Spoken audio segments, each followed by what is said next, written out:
할렐루야. 전국에서 또 세계에서 이 시간에 유튜브를 통해서 함께 예배하는 수많은 성도님들, 또 여기 함께한 모든 분들에게 정말 하나님의 신령한 은혜가 꼭 있게 되시기를 예수님의 이름으로 축복합니다. 저는 한 주간 동안 무척 마음이 무거웠어요. 힘들었어요. 그러면서 이 설교를 준비하면서 기도하면서 제가 오늘 이 주일날 강단에 서서 설교를 하고 나서 다음 주일날도 이 강단에서 설교를 할 수 있을까? 아니면 할 수 없을까? 이것도 사실은 미지수입니다. 그러나 나는 설교를 하면서 오늘이 마지막 설교다라고 항상 생각하면서 설교를 합니다. 그래서 설교 준비를 했다. 요건 다음 주에 써먹어야지, 요거는 내년에 써먹어야지, 그렇게 생각하지 아니하고 오늘이 마지막이라고 생각하고 설교를 준비하고 여러분에게 전달을 합니다. 그런데 어떤 분께서 제게 글을 하나 보내왔는데 어떤 목사님께서 쓰신 글이에요. 그걸 보니까 어쩜 그렇게 내 마음과 생각과 그렇게 똑같을까? 조금도 더도 아니고 덜도 아니고 그렇게 정말 정확하게 똑같은 거예요. 그런데 생각과 뜻은 똑같은데 나는 작가가 아니라서 그걸 조리 있게 이렇게 나열을 하고 편집을 하기가 쉽지 않습니다. 그런데 이분은 작가인 것 같아요. 이걸 글을 쓰신 목사님은. 그래서 아주 정말 조리 있게 잘 적어놨어요. 그런데 이분은 이거를 써서 누구에게 드린 글이냐 하면 공개적으로 정세균 총리에게 드리는 글입니다. 그래서 제가 말씀을 준비하면서 그래, 이 말씀 나하고 똑같은데 이렇게 잘 준비를 해줬으니 나도 이걸 전해야 되겠다. 그래서 이 글을 쓰신 포천의 일동감리교회 담임하는 정학진 목사님 교회로 전화를 드렸습니다. 그랬더니 목사님과는 연결이 안 됐어요.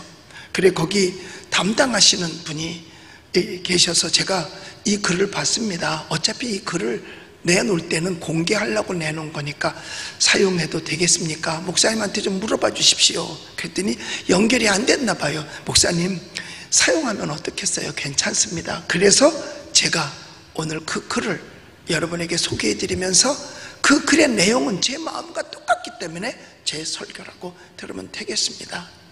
오늘 여기 이렇게 이분이 썼어요. 정세균 총리께 드립니다. 일동감리교회를 담임하는 전학진 목사입니다. 불철주야 민생의 안정과 국민들의 행복을 위해 애쓰시는 총리께 심심한 감사를 드립니다. 부디 위기 때에 애굽의 총리가 되어서 국난뿐 아니라 세난을 극복한 요셉처럼 이 엄중하고도 절체절명의 시기에 지혜를 발휘하셔서 난국을 극복하는 구심체가 되어주시기를 빕니다. 이분은 가만히 보니까 참을성이 굉장히 많은 것 같아요. 저는 글을 써도 이렇게 참을성 있게 못 쓸 것 같아요. 그런데 이분은 참 참을성 있게 먼저 인사를 잘 해주셨어요. 그분이 이런 얘기를 합니다. 바로 저하고 똑같은 심정이에요. 8월 20일 목요일 오전까지만 해도 여러 불이익을 감수하고 예배당 예배를 강행하려고 했습니다. 그 이유가 여러 가지 있지만 다 하나로 줄여 말하면 교회가 안전하기 때문입니다. 교회는 일주일에 한 번 철저히 개인 방역과 거리두기를 한 채 1시간가량만 예배드리기 때문에 가장 안전합니다. 관공서는 하루 종일 붙어 앉아 업무를 보고 민원인을 대면하며 구내식당에서 식사하기에 거긴 위험합니다. 교회가 더 안전합니다. 그리고 교회는 인구가 밀집되어 있는 지하철이나 공원, 버스, 비말이 난무하는 식당보다 훨씬 안전하다. 그리고 전국의 모든 교회는 방역 당국의 요청이 아니라도 스스로 철저하게 개인 방역 수칙을 지켜왔습니다. 그렇기 때문에 안전하기 때문에 예배를 하려고 했다고 하는 이야기죠. 사실 우리 교회도 우리 교회만큼 방역시설을 제대로 해놓은 데는 전국에 없습니다. 만약에 우리 은평제일교회 같은 방역시설 속에서 여기서 감염자가 나온다고 하면 우리 대한민국은 단 한 곳도 안전한 곳이 아마 없을 것입니다. 그러니까 교회가 안전하다고 이번은 얘기하는 거죠. 그 다음에 최근 경찰서나 교도소에서도 확진자가 생겼습니다. 그런다고 전국 경찰서나 교도소를 폐쇄하지 않았습니다. 그런데 왜 교회는 폐쇄하느냐 이거예요. 교회도 동일한 잣대를 들이대야 하는 것 아닐까요? 누가 특혜를 달라는 게 아닙니다. 차별하지 말아달라는 겁니다. 그런데 교회는 오늘 주일날 폐쇄됐어도 절은 폐쇄하지 않습니다. 성당도 절대로 폐쇄하지 않습니다. 거긴 50인 뭐 이런 그것도 없습니다. 그래서 이분이 얘기가 차별하지 말아달라는 얘기지 특혜를 달라는 얘기가 아니었어요. 자, 그래 이분이 계속해서 글을 씁니다. 그러나 오늘 총리께서 지난 8월 19일부터 수도권 지역 고위험시설들의 운영 중단과 교회는 비대면 예배를 제외한 모든 활동을 금지하는 강화한 방역 대책을 적용한 것과 관련하여 더 큰 피해를 막기 위해 정말 어렵게 내린 결정이라며 불가피하게 내린 조치였다는 점을 양해해 주길 간곡히 부탁드린다라고 밝혔을 때 생각이 조금 바뀌었습니다. 정말 그럴 수도 있겠다. 오죽 어려우면 그랬을까. 그래서 다시 생각하게 되었습니다. 게다가 이번 조치는 비단 교회만을 겨냥한 것도 아니고 2단계 격상으로 인해서 19개의 고위험군 모두에 대해 영업 정지를 발동한 점과 이번 조치로 인해서 생업에 피해를 보시는 분들의 생각하면 저도 매우 안타깝고 가슴이 미어지는 심정이라고 말하며 저를 탓해서 조금이라도 마음이 달랜다면 몇백 번이라도 달게 받겠다고 총리께서 말씀했을 땐 진심도 느껴졌습니다. 제 생각과 확신이 틀릴 수도 있었겠구나 싶었습니다. 저에게는 300명 채 안 되는 시골의 작은 교회예요. 이런 교회도 여러 의견이 있고 하나가 되기 힘든데 5천만이나 되는 한 나라를 통치하는데 얼마나 어려울까를 생각하면 총리의 수고로움을 이해합니다. 그러나 총리님, 제가 지금껏 들어왔던 수많은 이야기와 사건들 속에는 이해하기 힘든 것이 사실 너무나 많습니다. 그것은 가짜 뉴스라는 프레임으로 매도해 버리기에는 너무 석연치 않습니다. 따라서 한간에 떠도는 몇몇 이야기들에 대해서 정부 여당 총리님의 솔직한 대답을 듣고 싶습니다. 먼저 코로나 검사를 정치에 이용한다는 그 설에 대해서는 해명을 해야 되지 않겠냐는 거죠. 먼저 들쑥날쑥한 코로나 바이러스 검사에 관하여 코로나 바이러스는 특성상 몸속에 잠복해 있다가 검사를 해야만 진위가 가려집니다. 이번 코로나 바이러스는 코로나가 무서운 것은 증상이 없는 소위 무증상 때문이라고 합니다. 지금껏 6개월간 160만 건을 검사해서 19일 기준 15,500명의 확진자가 생겼습니다. 그러니까 하루 1만 건가량 검사해서 100명 안쪽이라 즉 0.9 몇 프로, 즉 1%대라고 합니다. 1%. 그런데 이번 8.15 집회를 전후해서 하루에 2만 건, 3만 건가량 대량 검진했으니 당연히 확진자가 많이 나왔다고 의심하는 사람들이 많이 있습니다. 방역당국을 통해서 하루에 몇 명씩 확진되었는가라는 말보다는 하루에 몇 명을 검사를 했는데 그 안에서 몇 명이 나왔는지를 밝혀주셔달라는 얘기입니다. 그럴 때 국민들의 의혹이 해소될 거 아니겠어요? 근데 사실 그래요. 어느 날도 우리가 오늘 몇 명 검사했는데 몇 명 확진 안 됐다 이런 말은 없어요. 무조건 파게 해놓고, 요즘 우리 교인들도 검사 받으라고 해서 검사 가보면 막 줄을 장사진을 치고 있고, 거기서 못해서 다른 데 가고 다른 데 가고 몇 군데씩 돌아다니고. 그러니까 옛날에는 검사 받으러 가도 한산 했는데 지금은 많아요. 당연히 많이 검사하면 많이 확진자 나오는 거는, 이거는 초등학교 아이들도 산수할 줄 알면 다 아는 것 아니겠어요? 그런데 이걸 말해주지 않아요. 그러니까 의욕을 가질 수밖에 없죠. 뭐가 그렇게 국민이 무섭죠, 사실은. 그러니까 공개 못하는 거 아니겠어요? 그 다음에 8월 10일 우한 시민들의 입국, 거기에 대해서 묻는다는 얘기예요. 바이러스는 특성상 잠복기가 약 5일에서 2주간이라 들었습니다. 접촉하는 순간 증상이 나타나기는 극히 드뭅니다. 그래서 2주간 격리하는 거겠죠. 그런데 그 8월 15일 날 온 사람들 격리 안 했어요. 8월 10일 날 온 사람들 그냥 있다가 나갔죠.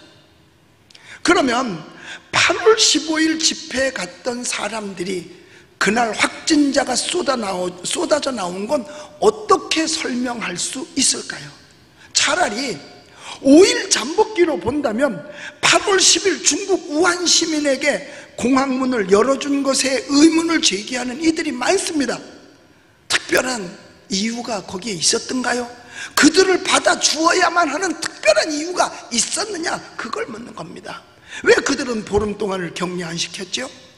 그 다음엔 특정 교회 신도들 때문에 확산되었다는 설에 대하여 문재인 대통령은 코로나 확진자가 나온 교회 신도들이 대거 광화문 집회에 나왔다면서 국가 방역 시스템에 대한 명백한 도전이고 국민의 생명을 위협하는 용서할 수 없는 행위라고 했습니다. 그런데 그 교회의 신도들이 대거 광화문 집회에 나왔다는 증거가 무엇인지요?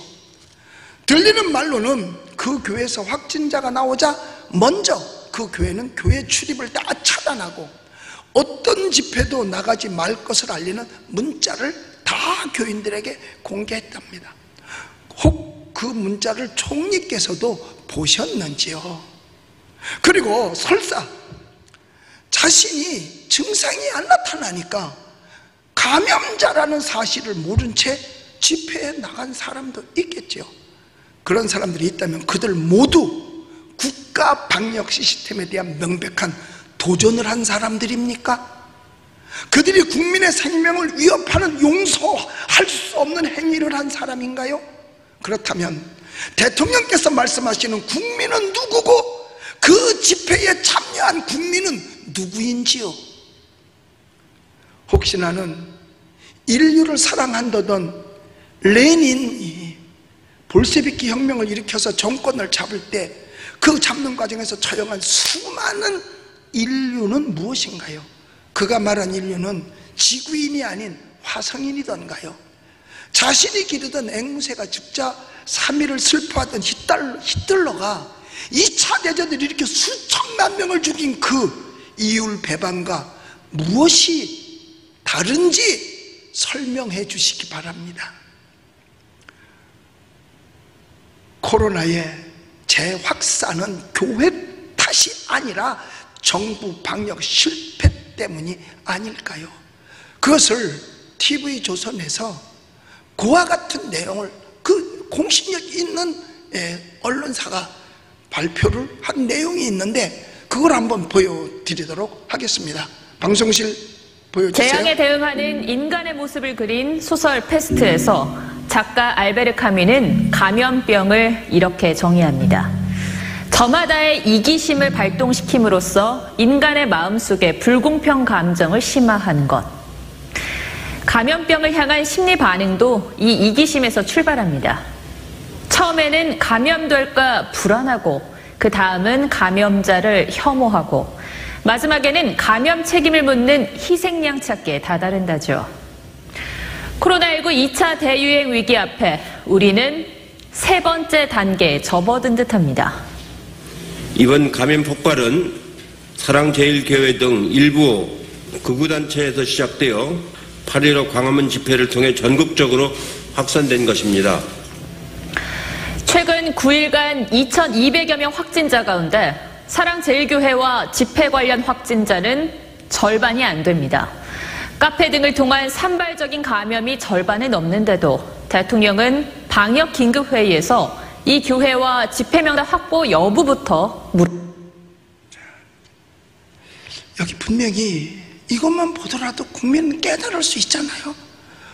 2223명인가와 뭐 900여 명도 적은 걸 아니에요. 그런데 검사자 숫자가 그때보다 훨씬 더 몇 배로도 많았으니까 지금 아무 데나 가서 모아놓고 검사하면 거기 감염자 없겠어요? 있을 수 있죠. 그러니까 여기서 정말 이 한 교회, 여기서 확진자가 나오니까, 자, 여기 아까 설명한 여기 아나운서가 얘기한 대로 거기 그 패스트 나오는 소설에서는 알베르트 까뮤가 한 얘기 그대로잖아요. 처음엔 자기도 다 두려워 걸릴까봐. 근데 누가 하나 걸렸다 그러면 혐오하잖아요. 벌레 보듯 하잖아요. 그 다음에 확산되죠. 사냥감을 찾는 거야. 희생양을 찾는 거죠. 누구한테 갔다가 이것을 덮어 씌울 것인가.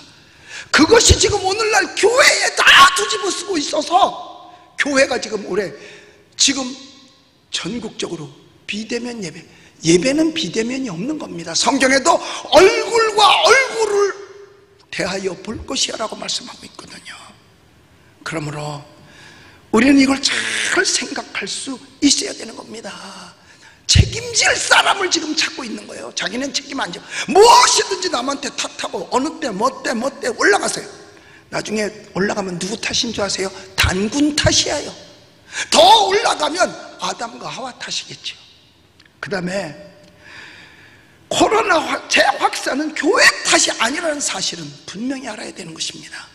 지나친 공포 분위기를 조성한다는 설이 있어요. 저도 제 핸드폰으로도 많이 들어왔는데 이분이 그래요.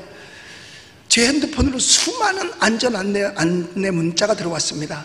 정부나 지자체가 국민의 안전과 생명을 지키기 위해 애쓰는 모습이니 고마운 일이죠. 그런데 가만히 보면 8월 15일 이전에는 주로 산사태나 침수지역, 홍수나 폭염주의보 발령 예보 등이 대다수였습니다. 그러다가 8월 15일을 기점으로 해서 집중적으로 집회 참석자, 특정교회 신도는 반드시 코로나 검사를 받으라는 문자가 쇄도하고 있습니다. 무려 23개가 들어왔습니다.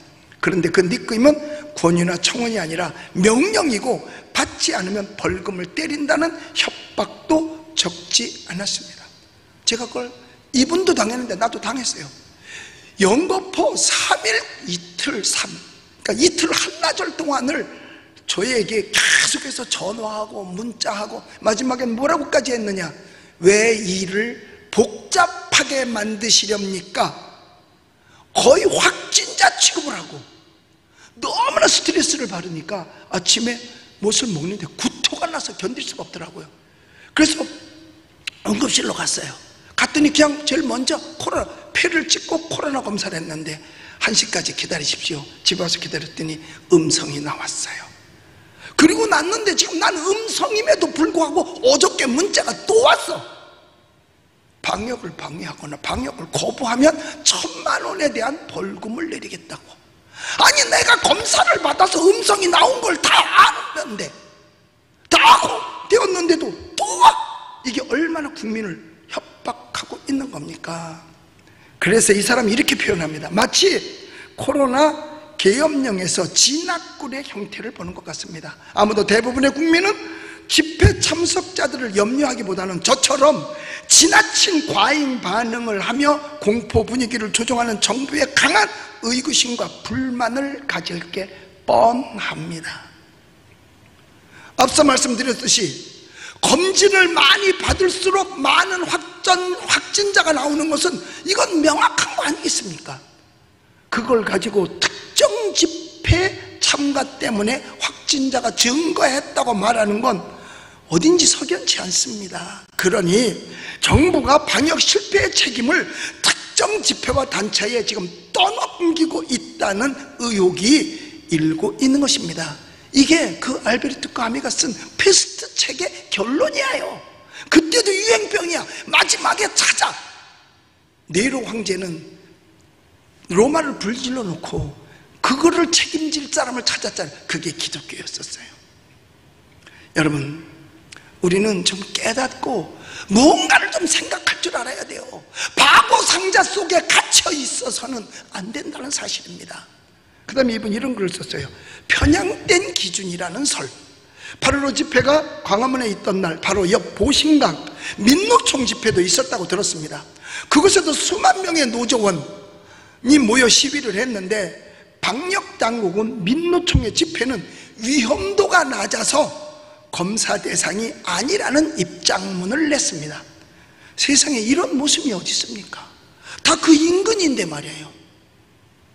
같은 날 같은 장소에서 행한 집회에 한쪽은 위험도가 절대적이니 검진 받아야 되고 안 받으면 처벌하는 입장이고, 또 다른 집회는 위험도가 낮다고, 그러니 정부가 편향적이고 힘 있는 세력에는 한없이 비굴하다는 말이 나오고 있는 것입니다. 바로 전날 있었던 의사들의 총파업, 또 그 전에 계속된 전공들의 시위도 동일해요. 그곳에도 3만여 명의 엄청난 숫자가 모여 구호를 외치며 시위를 벌였는데 왜 그들에게는 8.15와 동일한 기준을 적용하지 않는 건가요? 그러니 정부가 편파적이고 코로나를 정치에 이용하고 있다고 의심받는 거 아니겠냐. 그러니까 공개하라는 거예요. 그 다음에 세 번째로 아전 인수식으로 적용한다는 설에 대해서 2월 초 우한 바이러스가 한국에 상륙해서 퍼져나갈 때 질병관리본부와 의료인들은 중국인의 입국을 차단해야 된다고 강력히 얘기하고 청와대에 올렸다 그래요. 그런데 정부는 2시간 만에 그거를 다시 빠꾸시켰어요. 그거 듣지 않았습니다. 누구 말로는 시진핑의 한국 초청을 염두에 두었기 때문이라고 말한 사람도 있습니다. 차라리 그 말이 가짜 뉴스 혹은 오해였으면 차라리 좋겠습니다. 급기야 바이러스는 무섭게 확산되었지만 불행인지 다행인지 정부에서는 신천지라고 하는 대어를 낚아서 그 책임을 거기다 떠넘기고 자기네들은 면할 수 있었습니다.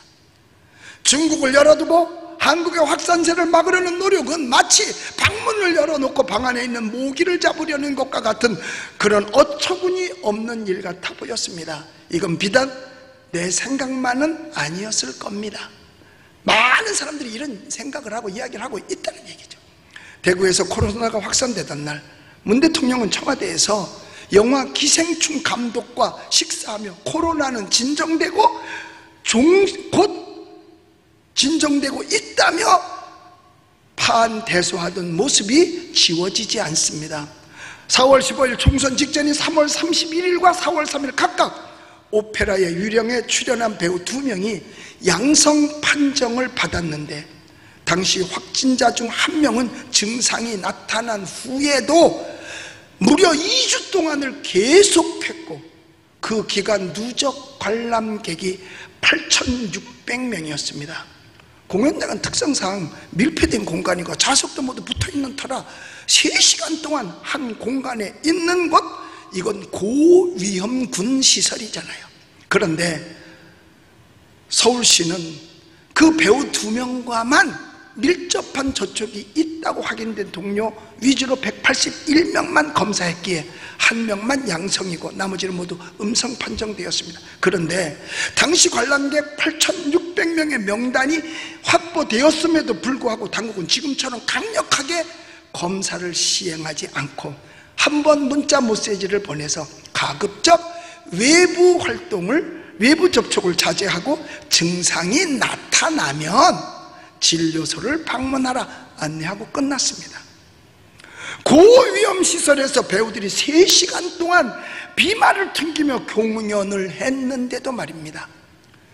부처님 오신 날인 4월 30일부터 5월 5일까지는 황금 기간이었어요. 확진자 수가 그럼에도 불구하고 1명까지 떨어졌던 대한민국, 이것을 이태원 게이클럽 사건은 다시 우리나라를 코로나 국가로 만들었습니다. 5월 12일엔 300명 이상의 감염이 확인되었으나 성소수자들의 인권을 방패 삼아서 관리의 사각지대로 숨어버리는 바람에 방역당국은 결국 인권을 보호한다는 차원에서 확인된 5,500명의 방문객 정보를 알아내고도 전수조사도 하지 못하고 계속 끌려다니고 만 것입니다. 형편이 하나도 안 맞는다는 얘기를 지금 하고 계신 거예요. 박원순 전 서울시장의 7월 13일 장례식장엔 2만여 명이 서울시청 앞 광장에 모여 조문을 했습니다. 일반인들은 부모가 돌아가셔도 그 장례식장에를 못 갔었어요. 결혼식을 하는데도 자제를 해서 결혼식을 진행할 수가 없었어요. 제가 얼마 전에도 가서, 몇 달 전에 가서 결혼식 주례를 우리 동기 목사님 가서 서줬는데 연기 하다가 소수만 와놓고 결국은 결혼식 그래도 하긴 했습니다. 그러니까 이런 것도 제대로 못하는데 서울시에서 비용을 들여서 5일장을 치른 건 지나친 것 아니냐 그거죠. 이분이 그렇게 썼어요. 서울시에서 비용을 들여 5일장을 치른 건 지나친 것이 아닐까요? 9월엔 12일간의 동성애 대규모 축제도 지금 허락되어 있습니다. 이러니 정부의 지침이 고무줄식이라는 것과 편향되어 이용한다는 오해를 받는 것입니다. 그 다음엔 어떤 집단이든 그렇겠지만 교회도 많이 속상하고 억울합니다. 이분이 이런 얘기를 합니다. 이제는 제가 속한 교회 얘기를 할 차례입니다. 요즘 수많은 교회의 목자들과 그리고 신실한 성도들이 잠 못 들고 있습니다. 서운하고 화가 나고 두렵고 여러 이유가 있습니다. 먼저 편향적인 행정. 9월 18일서부터 19일까지 20일의 서울 쾌어문화축제에 대해서는 지금껏 한마디의 언급이 없습니다. 질병은 아군 적군이 없습니다. 바이러스는 여야 남과 북, 수구와 진보를 가리지 않는 그런 걸 바이러스로 알고 있습니다. 그러나 정부의 형태는 너무나 편향적입니다. 한 자리에 다소곳게 앉아서 예배를 드리고 돌아가는 교회에 대해선 엄격한 잣대를 대면서 하루 종일 큰 소리로 이동하며 행하는 축제에 대해선 그토록 너그러운지 모르겠습니다. 그래서 분이 일어난다는 거죠. 앞서 말씀했듯이 경찰서나 소방서, 병원 등에서 확진자가 나왔다고 경찰서나 병원을 폐쇄했습니까? 폐쇄할 수 없습니다. 오히려 더 방역에 힘쓰고 질병의 확산을 잡아야죠. 이런 곳은 공유규리한 곳이니까 괜찮고 교회는 사적인 모임 정도로 취급하는 건 아닌지요? 불철주야 나라와 민족을 위해 기도하는 목회자와 성도들이 있다는 건 왜 인정하려 들지 않는 것입니까? 교회는 비영리단체예요. 돈을 벌거나 영리를 취하는 게 아닙니다. 그런데도 오히려 영업을 하는 식당이나 운송회사 등은 그대로 두고 기도하고 예배하러 모임은 교회는 못 오게 하니 화가 날 뿐입니다. 혹시 이런 사고는 교회를 인민의 아편으로 보던 공산주의자들의 유물론적 사고와 다를 바가 무엇인가요? 혹시 공산주의로 가고 있는 것인가요? 이런 오해를 불식시키기 위해서라도 교회의 편가르기를 그쳐야 됩니다. 빨리 교회에 내려진 집합금지 명령을 거두고 오히려 나라의 평안함을 위해서 기도해달라고 교회에 요청해야 하지 않을까요? 얼마 전 북한 지하교회 교인이 예배드리는 영상을 본 적이 있습니다. 그분들은 한 번 예배에 목숨을 걸고 예배를 드리는 겁니다. 그걸 보고 감동을 했습니다. 그렇겠죠? 예배드리다 걸리면 사형이든지 아우지 탄광이든지 요독 수용소든지 무조건 가야 되니까. 성경만 들고 있어도 그들은 붙잡혀 가고 엄청난 것을 피해를 보고 있잖아요. 그 모습을 보고 보니 감동을 한 거죠. 그렇죠. 바로 그게 예배라는 거죠. 믿음 없는 분들은 뭐가 그렇게 중요하냐라고 나중에 코로나가 잡히면 그때 하지 뭐가 그렇게 극성이냐고 오해하실지 모릅니다. 당연히 그럴 수 있어요. 그러나 신앙인에게 있어서 예배는 본질입니다. 교회는 영업장과 달라서 몇 번 예배 못 드리면 다음에 다시 드리는 게 되는 게 아닙니다. 믿는 이에게 예배는 목숨처럼, 아니 어쩌면 목숨보다도 더 중요합니다. 그래서 여러분, 전쟁 중에서도 예배드리고 포탄이 터지는 참호 속에서도 붙들고 기도하며 예배드린 걸 알아야 합니다. 군사박물관에 가보면 요만한 쪽복음이 있어요. 옛날에 과거에 군인들이 전쟁터에서 성경을 읽고 예배하느라고 우주머니에 이걸 넣고 다닌 거예요. 거기 가보면 그 성경 속에 총알이 박혀있는 성경이 박물관에 제가 봤어요. 있어요. 왜? 항상 예배하기 위해서, 그 포탄이 떨어지는데도 말씀 보기 위해서 성경을 가져다닌, 그것이 증거가 되는 거죠. 그것이 총알을 막아줘서 산 사람도 있다는 거죠. 이런 참호 속에서도 예배는 드리는 겁니다. 교회에서의 식사와 친교, 구역예배 등등은 모든 것을 다 양보했습니다. 그러나 예배만큼은 그럴 수 없다는 것입니다. 그러니 소중한 예배를 단순한 하나의 의식이나 행위로 정부에서는 국한시키지 않았으면 좋겠다는 이야기입니다. 교회발 확진자 수 증가에 관해 묻습니다. 언론의 형태를 보면 기가 막힙니다.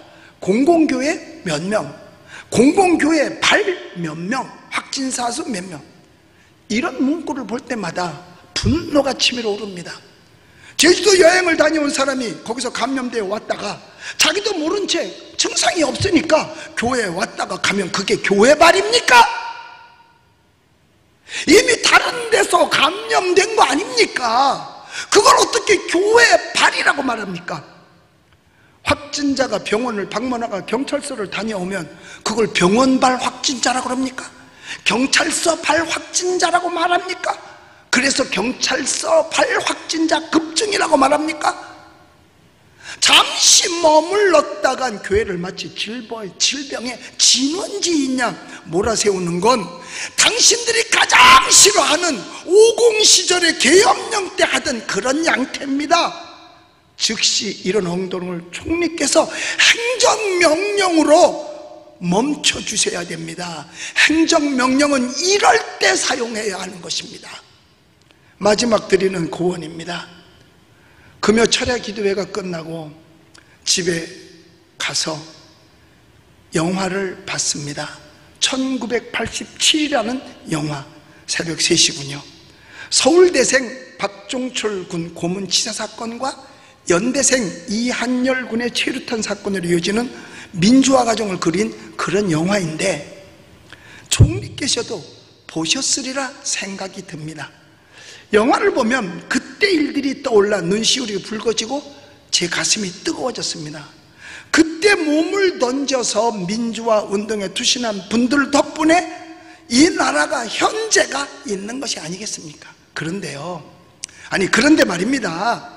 영화를 보면 왜 자꾸만 1987년이 2020년과 겹쳐 보이죠? 자꾸 1987년이 2020년과 겹쳐 보였습니다.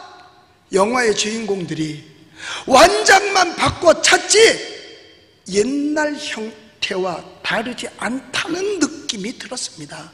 비교적 나는 자유로운 사고와 진보적 이념을 가진 저와 같은 사람조차도 이런 생각을 하는데, 보수적인 분들은 어떻겠습니까? 최루탄과 곤봉과 해골단이라고 부르던 진압대 부대의 그 행태가 그렇게만 안 했지, 언론을 동원한 편파 보도와 특정인 죽이기, 교회 탄압 등으로 둔갑한 거 아닌가 하는 생각이 그 영화를 보면서 그대로 들었습니다.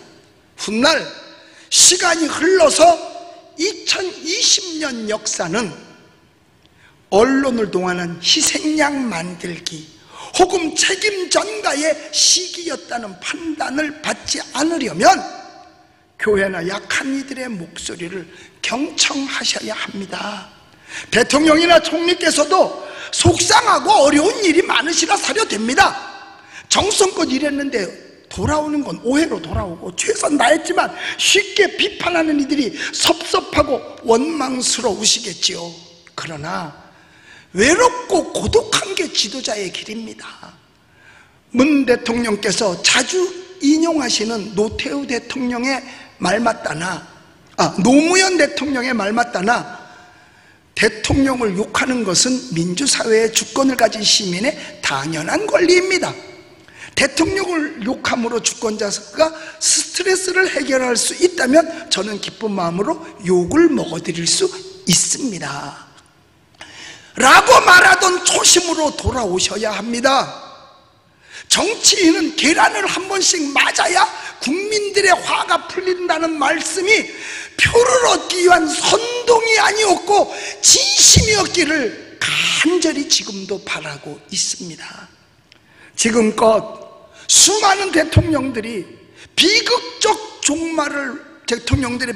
종말을 목도한 저로서는 현 대통령에 대한 지나친 호감은 불문하고 부디 성공적인 정부이기를 바랍니다. 그러기 위해서 박통 때보다 더 심한 불통의 시대라는 오명을 벗고 심각하게 갈라진 내부 분열을 하나로 묶는 일에 매진하셔야 할 것입니다. 안건을 낼 때마다 국론이 분열되고 사람을 추천할 때마다 수국골통과 좌빨이 갈라지는 분열의 정치는 이제 지양해야 합니다. 그럴 때에 다시 집을 떠난 민심도 돌아와 앉고 방황하는 정의도 제자리를 찾아가며 흔들리는 국가기강도 바로 서게 될 것입니다. 이게 바로 그 목사님이 제 심정을 그분께서 대신 표현을 해 주신 것입니다. 우리 사랑하는 성도 여러분, 사랑하는 목사님들, 사랑하는 신앙 가진 모든 분들, 한번 가슴에 손을 얹고 이 시간 생각해 보시기 바랍니다. 독일의 신학자 마르틴 림빌러라는 사람이 이런 얘기를 했습니다. 나치는 우선 공산당을 숙청했다. 나는 공산당이 아니므로 침묵했다. 그 다음에 유대인을 숙청했다. 나는 유대인이 아니기 때문에 침묵했다. 그 다음엔 노조를 숙청했다. 나는 노조가 아니므로 침묵했다. 그 다음엔 가톨릭을 숙청했다. 나는 개신교도였기 때문에 침묵했다. 그 다음에 내게 왔다. 그 순간에 이르자 나를 위해 나서줄 사람이 아무도 남아있지 않았다. 이게 독일 신학자 마르틴 림빌러의 말입니다. 우리 한번 생각해 보십시다. 내가 이래서 침묵하고 저래서 침묵하고 있을 때에 그들이 다 떠난 후에 나중에 나를 위해서 나서줄 사람이 어디 있겠는가? 우리는, 제가 오늘 그래서 설교 제목을 뭐라고 잡았느냐? 하나님, 이게 웬일입니까? 라고 잡았어요. 한 번도 설교 속에서 내가 하나님 이게 웬일입니까? 말하지 않았어요. 그런데 처음부터 끝까지 보고 오늘날 교회의 실태를 볼 때 하나님 이게 웬일입니까? 1945년 8월 15일 광복 이후로 75년 동안 이제까지 성전에서 예배가 중단됐던 적은 한 번도 없었습니다. 그런데 하나님 이게 웬일입니까? 이게 웬일입니까? 생각해 볼 때 하나님 앞에 미안하고, 목사로서 성도들한테 부끄럽고, 사람으로서 하늘 쳐다보기가, 눈뜨기가 두려운 그런 심정이에요. 그러므로 신앙인이 신앙인의 역할을 못하면 신앙인이 아닌 것이고, 마귀가 자기 역할을 다 하면서 우리를 쓰러뜨립니다. 그러나 나는 하나님의 말씀을 믿습니다. 나는 하나님의 말씀이 이루어질 것을 확신합니다. 그래서 오늘 본문 시편 39편 9절로부터 13절까지를 읽었습니다. 제가 다시 한번 읽어드리겠습니다. 진실로 악을 행하는 자들은 끊어질 것이나 여호와를 소망하는 자들은 땅을 차지하리로다. 잠시 후에는 악인이 없어지리니 네가 그곳을 자세히 살필지라도 없으리로다. 그러나 온유한 자들은 땅을 차지하며 풍성한 화평으로 즐거워하리로다. 악인이 의인치기를 꾀하고 그를 향하여 그의 일을 가는도다. 그러나 주께서 그를 비웃으시리니 그의 날이 다가옴을 보심이로다. 나는 이 성경 말씀을 믿고 이 성경이 그대로 이루어지기를 기대합니다. 반드시 하나님은 살아 계십니다. 예수님이 십자가에서 죽으셨다고 해서 예수님이 지신 것이 아닙니다.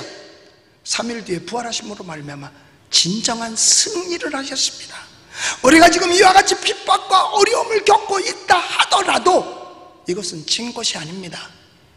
새로 힘을 모을 때 우리 기독교인들이, 주의 종들, 목사님들이 하나가 될 때 반드시 하나님의 뜻은 이루어질 줄로 믿습니다. 우리 모든 신앙인들이 믿음 지키고 신앙인다운 그런 마음들을 갖고 우리 앞으로 매일매일의 삶을 승리하게 되시기를 예수님의 이름으로 축복합니다. 그리고 다시 한번 제가 여러분들에게 부탁을 드립니다. 여러분들이 저를 위해서 기도해 주십시오. 뭐라고? 우리 심한보 목사님은 절대로 비겁한 목사 되지 말게 해달라고, 이것이 무섭고 저것이 무서워서 뒷짐짓고 침묵하는 그런 비겁한 목사 되지 말고 목숨 걸고 순교할 수 있는 그런 목사님으로 되다가 우리가 그분이 순교하면 그분의 장례식을 우리가 치를 수 있는 이런 날이 올 수 있게 해달라고 여러분들이 기도로 밀어주시기를 바랍니다. 혹시 은평제일교회 성도들 가운데서 저의 이런 뜻과 맞지 않는다면 좋은 목자를 찾아가셔서 신앙생활하는 것이 훨씬 더 자기에게 유익합니다. 훨씬 더 유익합니다. 저는 순교를 각오하고 목숨 내놓고 오늘도 이 설교를 하는 것입니다. 나는 성경 말씀을 말씀이다. 하나님, 이게 웬일입니까?